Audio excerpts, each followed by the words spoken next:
जय गुरुदेव। जय हो परमहंस स्वामी निखिलेश्वरानंद जी महाराज की जय हो। गुरु गोरखनाथ महाराज की जय हो। माँ काली माँ मसानी जय हो। वीर बजरंगबली हनुमान की। दोस्तों, हमारे चैनल जय गुरुदेव में आपका हार्दिक स्वागत है। और दोस्तों, आज मैं आपके लिए एक और महत्वपूर्ण वीडियो लेकर के आया हूँ और आज की इस वीडियो के माध्यम से मैं आपको अप्सरा साधना से संबंधित कुछ जरूरी जानकारी देने जा रहा हूँ। और आज मैं आपको बताऊंगा कि जो अप्सरा साधना में मैंने आपको अप्सरा का जो यंत्र बताया था, ताबीज वाला अप्सरा यंत्र, मैंने दो यंत्रों के विषय में आपको बताया था। एक तो तांबे के पत्र पर बना हुआ यंत्र जिसे हम चौकी पर स्थापित करते हैं, और एक ताबीज के आकार वाला यंत्र जिसे हम अपने गले में धारण करते हैं। तो दोस्तों, आज मैं उसी ताबीज के आकार वाले यंत्र के विषय में कुछ जानकारी देने जा रहा हूँ कि उस यंत्र को कैसे हम अपने गले में धारण करते हैं, क्या करना पड़ता है। तो आज की इस वीडियो में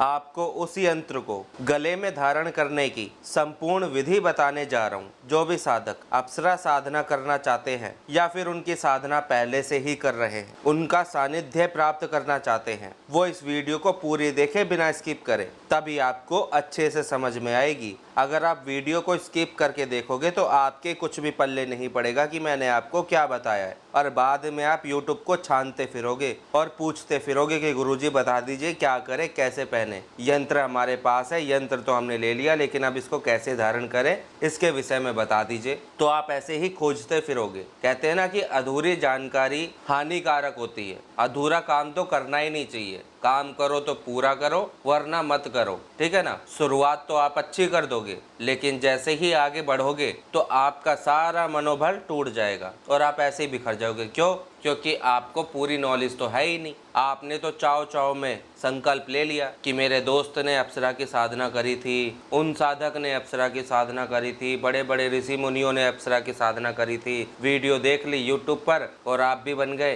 कि चलो ठीक है, मुन्ना भैया की तरह बन के हम शॉर्टकट के रास्ते से और अप्सरा को प्राप्त कर लेंगे, डिग्री प्राप्त कर लेंगे। तो ऐसे ही थोड़ी ना होता है। ठीक है। फिर बाद में क्या हुआ, जब एहसास हुआ तो उन्होंने मेहनत करी, और मेहनत करी तो उनका रिजल्ट भी उनको मिला। तो मेहनत करोगे तभी होगा। और उसके लिए जैसे कुछ सीखने के लिए आपको स्कूल जाना पड़ता है। ठीक है। पहले सीखते हो उसको, पहले पढ़ते हो फिर सीखते हो। ठीक है ना। पढ़ोगे तभी तो कुछ सीखोगे, जब पढ़ोगे ही नहीं तो सीखोगे कैसे। ऐसे ही जो ज्ञान मैं आपको वीडियो के माध्यम से दे रहा हूँ, तो उसको सुना करो, उसको समझा करो, अपने दिमाग में उसको उतारा करो। ठीक है। जब आपको पता रहेगा कि हाँ मुझे ऐसा करना है, उसके बाद कोई भी साधना करो, एक बार हमसे संपर्क कर लो। संपर्क करने का, हमसे बातचीत करने का कोई पैसा नहीं लगता है। काफी लोग ऐसे बैठे हैं जो बात करने के 3-3 हजार 3.5 हजार रुपए लेते हैं, 3500 रुपए लेते हैं। मुझे काफी लोगों ने इंस्टाग्राम पर मैसेज किया था कि गुरुजी हमने उनसे पूछा था बात करने के 3500 रुपये लेते हैं, कि पहले 3500 रुपये भेजो,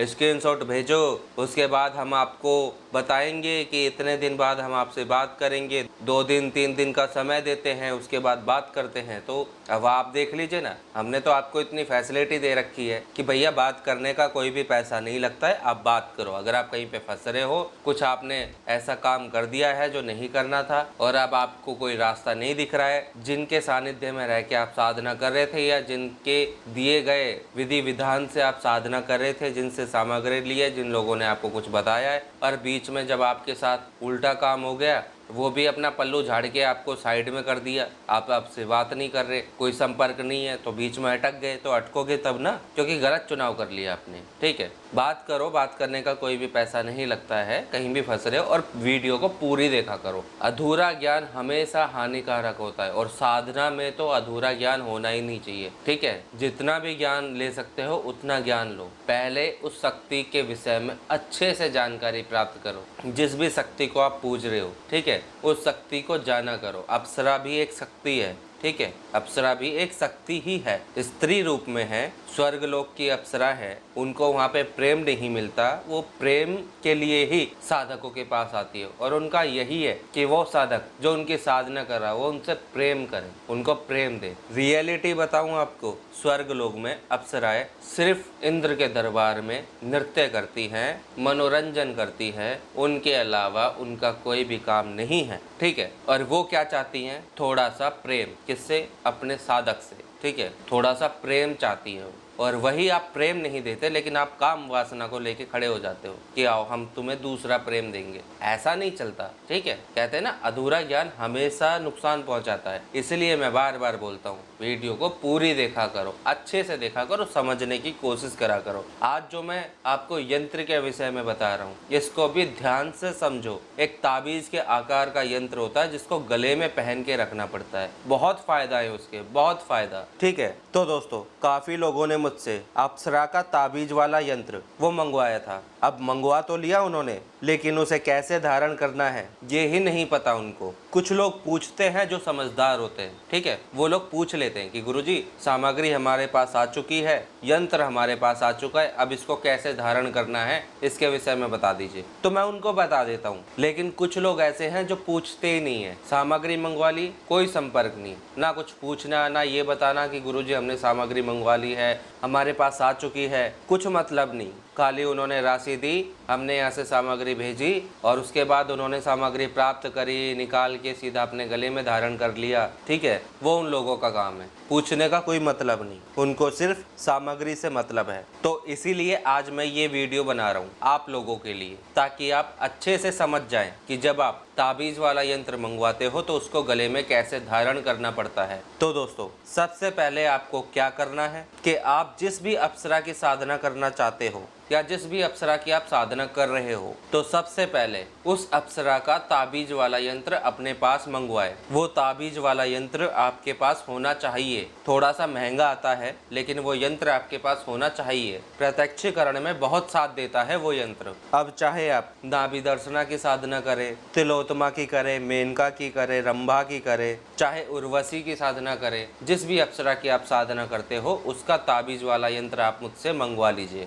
और इस यंत्र को धारण करने की विधि सबकी एक ही समान है। चाहे आप किसी भी अप्सरा का यंत्र मंगवाए, सबकी विधि एक ही समान है, लेकिन सभी अप्सराओं के मंत्र अलग है, उनकी पूजा पद्धति अलग है। तो सबसे पहले इसमें आपको करना क्या होता है ये समझ लो। देखो दोस्तों, जैसे आप अप्सरा की साधना करते हो और उसमें क्या करते हैं, जैसे आपने एक चौकी स्थापित की, उसके ऊपर साफ सुथरा वस्त्र बिछाया, गुरुदेव को स्थापित किया, गणेश जी को स्थापित किया, अप्सरा को स्थापित किया, यंत्र स्थापित किया जो तांबे के पत्र वाला या भोजपत्र वाला होता है, ठीक है। तो उस यंत्र को स्थापित किया। उसके बाद आपने पंचोपचार पूजन किया, पुष्प चढ़ाए, इत्र का छिड़काव किया, भोग दिया, फिर गुरु मंत्र का जाप किया, भैरव के मंत्र का जाप किया और उसके बाद अप्सरा के मंत्र का जाप किया। तो इस तरह साधना आपकी 21 दिनों तक चलती है। तो दोस्तों, उसी तरह से आपको ये साधना करनी है। जब ताबीज वाला यंत्र आपके पास आ जाएगा, उसके साथ रक्षा माला और अप्सरा माला आपके पास होनी चाहिए। जब ये सामग्री आपके पास आ जाएगी तो उसी तरह से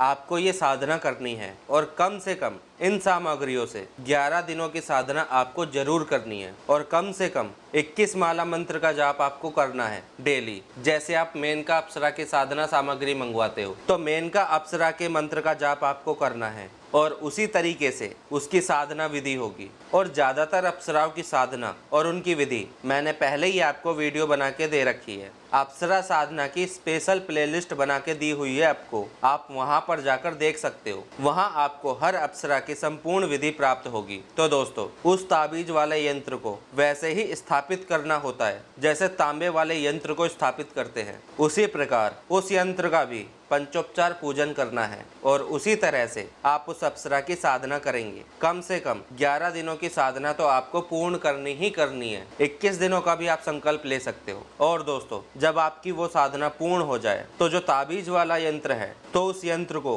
गुलाबी रंग या लाल रंग के धागे में पिरोकर अपने गले में धारण कर ले जब आपकी साधना पूर्ण हो जाए। और दोस्तों, उस यंत्र को अपने गले में धारण करने के बाद जो अप्सरा माला है और रक्षा माला है, तो उसमें से रक्षा माला को आप अपने गले में धारण कर ले और फिर अप्सरा माला से आप अप्सरा के मंत्र का जाप कहीं पर भी कर सकते हो, किसी भी मंदिर में जाकर के कर सकते हो। फिर आप केवल मंत्र जाप करें, क्योंकि दोस्तों ताबीज वाला यंत्र आपके गले में रहेगा और अप्सरा के मंत्र जाप के लिए अप्सरा माला आपके पास रहेगी। और फिर मंदिर में जाकर के आप जाप करते हैं तो जहाँ एक माला जाप करने में जो फल आपको मिलेगा, तो वहाँ एक माला जाप करने पर 10 माला जाप करने का फल आपको प्राप्त होगा। समझ गए? अगर आप अपने घर में 10 माला का जाप करते हो, ठीक है, जहाँ पे भी आपने चौकी स्थापित कर रखी है, जो आपका साधना कक्ष है, उसमें उसमें अगर आप 10 माला जाप करते हो, उनका जो फल है वो मंदिर में जब आप 1 माला जाप करोगे तो उतना ही फल आपको प्राप्त होगा। समझो, कहाँ आप 10 माला निकाल रहे थे अपने घर में बैठ के,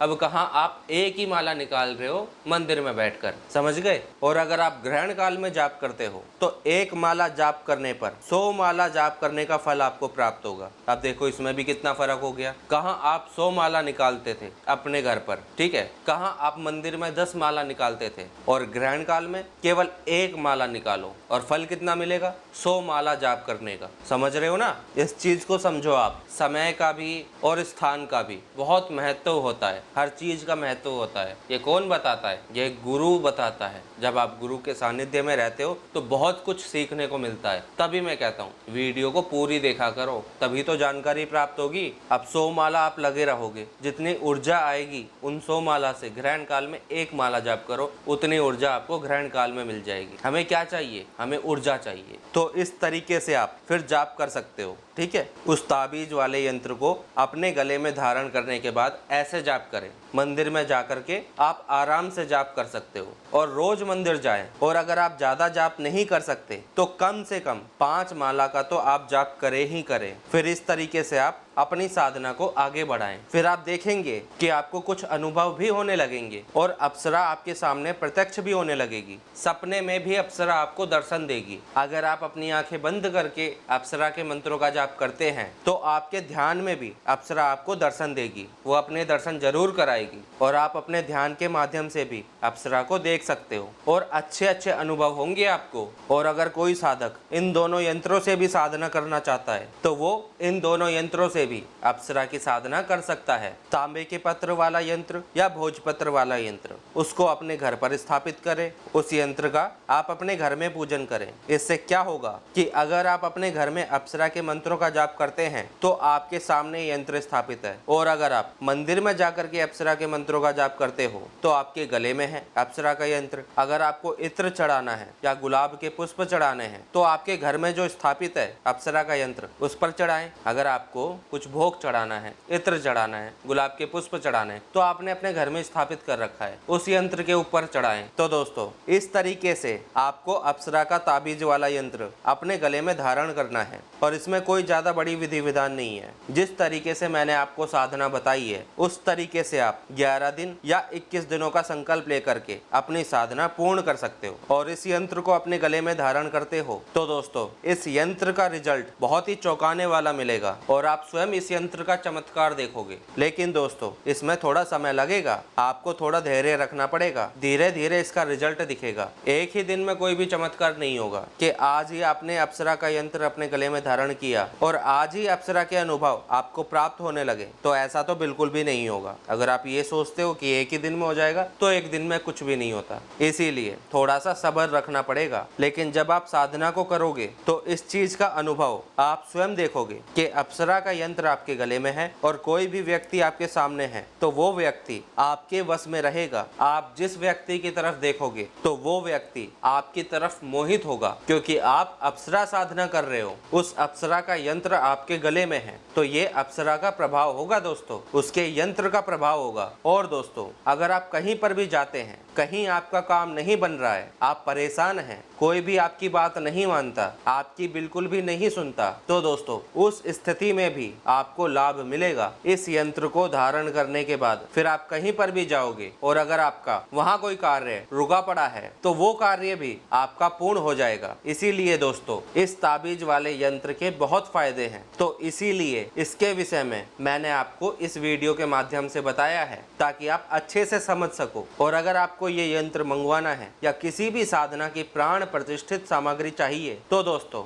डिस्क्रिप्शन में इंस्टाग्राम का लिंक मिलेगा, मुझे इंस्टाग्राम पर फॉलो करें और वहीं से आप प्राण प्रतिष्ठित सामग्री प्राप्त कर सकते हो। जागृत सामग्री दी जाएगी, यंत्र चाहिए यंत्र मिलेगा, माला चाहिए माला मिलेगी, आपको रत्न चाहिए राशियों के सिद्ध रत्न जागृत करके, ठीक है। रत्नों का भी बहुत महत्व होता है हमारे जीवन में, ठीक है। इस चीज को समझना जरूरी है। ऐसे ही नहीं है कि किसी ने बता दिया कि किसी की राशि का मूंगा है, नीलम है, पुखराज है, मोती है, पन्ना है, किसी का कुछ है, किसी का कुछ है, और आपने दुकान से लिया है, कच्चे दूध में धो लिया, अगरबत्ती दिखा दी और मोती बनवा लिया और पहन लिया। ऐसा नहीं होता है। मैं आगे कुछ दिनों बाद इस चैनल पर हर रत्न के विषय में स्पेशल वीडियो बना के दूंगा, ठीक है, और उनको कैसे जागृत करना है इसके विषय में भी आपको बताऊंगा। उनके क्या मंत्र होते हैं, कितनी संख्या में जाप करना पड़ता है, क्या विधि है, वगैरह वगैरह। धीरे धीरे आपको इस चैनल पर बहुत कुछ मिलेगा। तो उसके लिए आप इस चैनल को ज़्यादा से ज़्यादा सब्सक्राइब करें, ठीक है। जल्दी से इस चैनल को 10,000 तक पहुंचा दे। आपके हाथ में, आप चाहो तो एक ही दिन में 10,000 क्या, आप 20,000 भी सब्सक्राइबर करवा सकते हो। सब आपके हाथ में। अगर आपको मेरी बातें अच्छी लगती है, पसंद आती है, मेरी जानकारी आपको पसंद आती है, और आपको अगर मेरे लिए कुछ करना है, तो इस चैनल को आगे बढ़ाएं। मुझे बहुत अच्छा लगेगा कि हमारा प्यार बढ़ रहा है, हमारी फैमिली बढ़ रही है, मेरी जानकारी ज़्यादा से ज़्यादा लोगों तक पहुंच रही है। ये सब आपके हाथ में है, आप ही कर सकते हो। अगर आपको 1% भी मुझसे या मेरी जानकारी से प्रेम है, आपको आनंद आता है, आपको कुछ नई चीज़ें जानने को मिलती है और आपको सीखना है, तो सिखाऊंगा भी सही। मैं आपको बिल्कुल सिखाऊंगा। आप कहीं पर भी फंसते हो तो मैं आपको बताऊंगा। जरूरी नहीं है कि आप सामग्री लो, आप सामग्री नहीं भी लेते हो, अगर आप फंसे पड़े हो तो मैं आपको बताऊंगा जरूर कि आपको करना क्या है, कैसे करना है, शुरुआत कैसे करनी है। देखो, अगर कोई मुझसे पूछता है कि मुझे साधना के क्षेत्र में आगे बढ़ना है, मुझे साधना करनी है, चाहे मुझे अप्सरा की करनी है या चाहे मुझे किसी की भी साधना करनी है, 10 महाविद्या की करनी है, या कोई छोटे मोटे भूत प्रेत की करनी है, या किन्नरी करनी है, यक्षिणी करनी है, योगिनी करनी है, बेताल करनी है, मसान करना है, कुछ भी करना है, किसी की भी साधना करनी है, तो मैं एक ही बात सबको बोलता हूँ कि सबसे पहले आप गुरु धारण करें, गुरु साधना करें। सबसे पहले गुरु साधना से प्रारंभ करें। गुरु साधना का मतलब क्या हुआ कि आपको गुरु मंत्र मिलता है, गुरु मंत्र मिलेगा, प्राण ऊर्जा का मंत्र मिलेगा। उसी में आपको सिखाया जाता है कि जब आप आसन के ऊपर बैठोगे, अब नॉर्मली लोग क्या करते हैं कि जिस आसन पे वो बैठ रहे हैं साधना के लिए, ठीक है, आसन तो आपके पास है, किसी के पास कुशा का आसन है, किसी के पास चद्दर वाला है, कोई चद्दर बिछा लेता है, कोई चटाई वाला बिछा लेता है, वगैरह वगैरह, सबके अलग अलग है, ठीक है। तो अब आप उस आसन पे सीधे बैठ जाओगे जाके, आपको नहीं पता कि ऐसे नहीं बैठना होता। कौन बताएगा? गुरु बताएगा। सबसे पहले उस आसन को जगाया जाता है, एक मंत्र होता है जिसकी मदद से आप उस आसन को जागृत करते हो। जब उस आसन को आप जागृत करोगे, कुछ क्रिया होती है, जब आप वो क्रिया करोगे उसके बाद जो आपका तप है, जो आपने जाप किया है, वो आपके शरीर में रुकेगा। और अगर आप जागृत नहीं करोगे, आप ऐसे ही बैठ जाओगे, तो जो आपका तप है, जो आपकी ऊर्जा बनी है आपके अंदर, वो क्या होगी, वो धरती माता ले जाएगी, वो सीधा अंदर चला जाएगा, वो खत्म हो जाएगा। आप क्या करोगे? आप खाली समय खराब कर लोगे अपना, आपको कुछ नहीं पता, आपकी ऊर्जा क्षीण हो जाएगी, चले जाएगी, वो बनेगी नहीं, रुकेगी नहीं, ठीक है। जैसे बनती जाएगी निकलती जाएगी, बनती जाएगी निकलती जाएगी, रोकना तो पड़ेगा ना। आप जैसे कि मान के चलो एक पानी की बोतल है, उस बोतल को भरने के लिए उसके नीचे रोक लगा रखी है, उसको बंद कर रखा है। अगर हम वहां से उसको काट देंगे ना, तो उसके अंदर कितना ही आप पानी भरे जाओ, वो पानी उसके अंदर कभी जीवन में भरेगा ही नहीं, वो खाली ही रहेगा। क्यों? क्योंकि वो नीचे से भी खाली है। अब जब तक हम उसको बंद नहीं करेंगे तब तक उसमें पानी नहीं भरेगा। वही चीज होती है जब हम आसन के ऊपर बैठते हैं। अब डायरेक्ट धरती के ऊपर नहीं बैठ रहे हो ना, आसन के ऊपर बैठ रहे हो। क्यों बैठ रहे हो आसन के ऊपर? भाई धरती भी तो हमारी माँ है, धरती के ऊपर बैठ के करने में क्या दिक्कत आ रही है? लेकिन दिक्कत आ रही है ना, धरती के ऊपर एकदम से बैठ के आप साधना नहीं कर सकते, ठीक है। आसन पे तो बैठना ही पड़ता है। आसन क्यों बोला गया है? इसीलिए बोला गया है ताकि आपकी ऊर्जा आप तक रहे। वो आपकी ऊर्जा आपके अंदर रमने में उसको समय लगता है, ठीक है, उसको समय देना पड़ता है। जाप करने के बाद तुरंत नहीं उठते, इसलिए तो मना करते हैं कि जाप करने के बाद तुरंत अपना आसन छोड़ के मत उठो। अगर आप उठते हो तो आपके पैरों में सॉक्स होने चाहिए, ठीक है, आपके पैरों में सॉक्स होने चाहिए। ऐसे ही आप फर्श पे पैर नहीं रख सकते, आपकी ऊर्जा चली जाएगी। आपने जितना तप किया है, जितनी आपने मेहनत करी है, सब बर्बाद हो जाएगी। ऊर्जा के रास्ते बहुत है निकलने के लिए, ठीक है, बहुत है ऊर्जा के रास्ते निकलने के लिए, लेकिन ये सब कौन सिखाता है? ये गुरु बताएगा आपको। जिस गुरु के सानिध्य में रहोगे, अगर वो है ज्ञानी, उसके पास कुछ है, उसने अपने गुरु से सीखा है, ठीक है, गुरु की प्रेरणा उसको मिलती है, तो वो आपको बताएगा। और जो गुरु होगा ना, जो सही गुरु होगा, वो आपको कभी गलत शिक्षा नहीं देगा। वो हमेशा आपको अपने पुत्र के समान मानेगा। गुरु के लिए शिष्य उसके पुत्र से भी बढ़कर होता है, ये याद रखना। जो गुरु होगा ना, रियलिटी वाला, उसका अगर बेटा होगा ना, उस इंसान का जो गुरु है आपका, जो वो इंसान है उसका अगर बेटा होगा ना, अगर वो शिष्य बनाता है ना, तो अपने बेटे से पहले अपने शिष्य को मानेगा। ठीक है, इस चीज का ध्यान रखना। जो सही गुरु होगा ना, वो अपने पुत्र से पहले अपने शिष्य को देखता है, पुत्र को नहीं देखेगा, पहले शिष्य को देखेगा। गुरु और शिष्य का प्रेम और गुरु और शिष्य की जोड़ी ये सबसे अलग है। ठीक है, गुरु ही है जो आपको उस शक्ति से मिला सकता है, उस शक्ति से बात करा सकता है, उस शक्ति के दर्शन करा सकता है, उस शक्ति में समा सकता है, वो गुरु ही है। जब ही तो बोलते हैं ना, गुरु ही ब्रह्मा, गुरु ही विष्णु और गुरु ही देवो महेश्वरा, गुरु ही साक्षात पर ब्रह्मा तस्मै श्री गुरुवे नमः। गुरु को ही भगवान से बढ़कर इसीलिए बताया गया है क्योंकि उनके माध्यम से ही आप उस ईश्वर को प्राप्त करते हो। जब आपके अंदर ज्ञान ही नहीं है, जब आपको कोई सिखाएगा ही नहीं, आपको किसी ने बताया ही नहीं है, तो आपको पता ही कैसे चलेगा कि कोई ईश्वर भी है, या उस ईश्वर के पास जाने का रास्ता ये है, या हम उसके पास जाएंगे तो हमें ये प्राप्त होगा। कौन बताए? कोई बताएगा तुम्हें तभी तो पता चलेगा ना, बिना बताए कहाँ से पता चलेगा। आजकल चलो ठीक है यूट्यूब चल रहा है, लेकिन ये देखो ना, जब यूट्यूब नहीं था तब क्या था? और यूट्यूब कौन सा तुम्हारा साथ देता है? तुम्हें खाली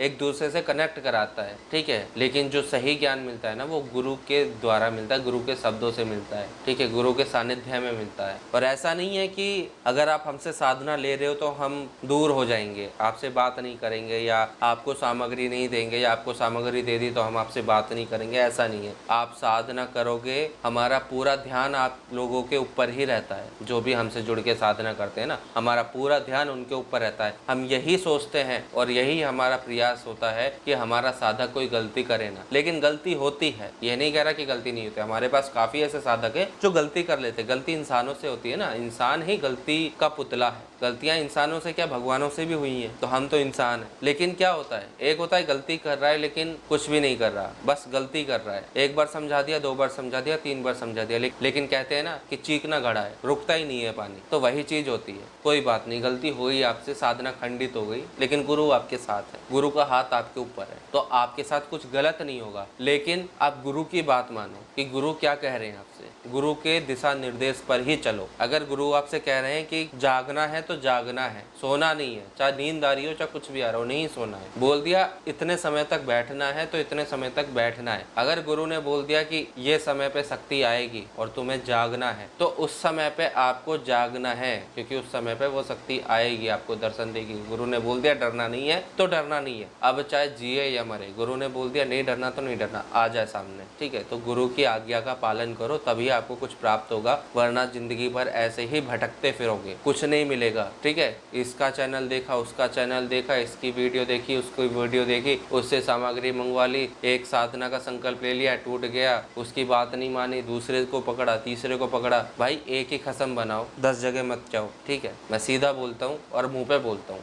समझना चाहिए सामने वाले को। मैं आपको बोल रहा हूँ, अगर आपको मदद चाहिए तो उसके लिए मैं आपके साथ हूँ। अगर आप हमसे जुड़ते हो ना, मैं आपके साथ हूँ। आप हमसे साधना मत लो, आप हमसे सामग्री मत लो। आप अगर कहीं पे फंसे पड़े हो ना, तब भी मैं आपको वहाँ से निकलवा सकता हूँ। मैं आपको उपाय बताऊंगा, उन उपायों को आप करो। कहीं गलती कर रहे हो तो उसके बारे में भी बताऊंगा। ठीक है, बस आपका काम है इस परिवार को आगे बढ़ाना। ज़्यादा से ज़्यादा सब्सक्राइबर जो है वो आप ही ला सकते हो। अब आप वीडियो को शेयर करो, लाइक करो, ज़्यादा से ज़्यादा फैला दो अपने मित्रों के पास, जो भी साधक हैं, जो साधना करना चाहते हैं, जिनको रुचि है। ठीक है, अगर आपको मेरी वीडियो अच्छी लगी, मेरे समझाने का तरीका अच्छा लगा है, तो इस वीडियो को लाइक करें, चैनल को सब्सक्राइब कर दीजिए, बेल आइकन को ऑल पे कर दे, ताकि जब भी मैं कोई भी वीडियो डालूं तो उसकी नोटिफिकेशन आपके पास आती रहे। इसी के साथ मैं वीडियो को समाप्त करता हूं, फिर मिलेंगे किसी नई वीडियो में। जय गुरुदेव, जय गुरु गोरखनाथ महाराज की, जय माँ काली माँ मसानी, जय हो वीर बजरंगबली हनुमान की। सबका कल्याण हो, सबका भला हो, सबकी साधनाएं सिद्ध हो।